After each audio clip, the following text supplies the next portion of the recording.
La prise d'otage, c'est donc terminé sans effusion de sang. À Orléans, le forcené qui retenait un employé de la communauté d'agglomération s'est finalement rendu après quelques 8 heures de négociations avec les policiers du RAID.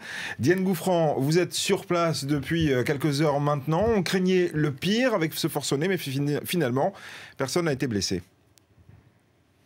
Oui, vous l'avez dit, hein, Rachid, c'est un dénouement heureux et heureusement. Donc le forcené était armé, mais c'était un fusil Fastis. En revanche, il avait avec lui apparemment des explosifs artisanaux, mais qui auraient pu fonctionner. Donc on aurait effectivement pu craindre le pire. Alors à 11 h, il s'est présenté à l'accueil de l'immeuble qui est derrière moi, la communauté d'agglomération d'Orléans. Il a voulu rencontrer un des directeurs. Celui-ci ne s'est pas présenté.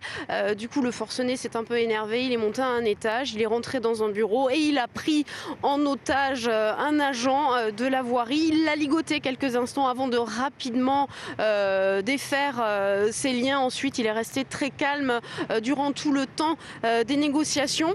Et puis, selon les informations que j'ai pu obtenir, sa compagne aurait grandement favorisé ce dénouement heureux grâce par téléphone. Elle lui a fait savoir par l'intermédiaire de téléphone et des négociateurs, elle lui a fait savoir qu'elle lui demandait de vite en terminer, car ainsi elle pourrait plus vite le retrouver et il n'y aurait ainsi pas de dégâts. Effectivement, et cet homme n'est pas un inconnu à Orléans. Beaucoup en ont parlé aujourd'hui.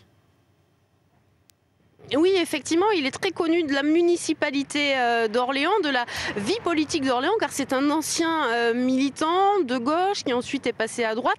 Mais finalement, il a été très déçu de cette vie politique d'Orléans qui a déçu toutes ses ambitions. Alors c'est un homme âgé d'une 60aine d'années qui était également ancien plombier, qui avait du mal à finir ses fins de mois et qui finalement n'arrivait pas à se faire entendre. Il avait des problèmes, il n'arrivait pas à mener ses projets à terme. Donc en fait, c'est un coup médiatique aujourd'hui qu'il a voulu monter. Il a voulu faire parler de lui.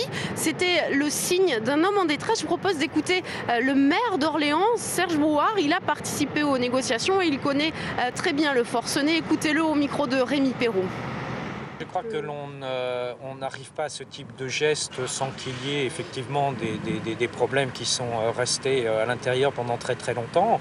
Alors l'enquête le dira, mais il a certainement vécu des déconvenus et il est dans une situation de fragilité, de détresse, c'est évident. Et je l'ai vu tout à l'heure, je vous dis, je le connais depuis longtemps et je l'ai bien vu simplement à son visage et à son regard. Et certains membres de la municipalité d'Orléans qui étaient présents lors de ces négociations et qui le connaissent très bien ont promis de plaider sa cause devant la justice. Diane Gouffran, envoyée spéciale à Orléans pour cette affaire de prise d'otage qui s'est bien terminée avec Clément Brisson et Rémi Perrault.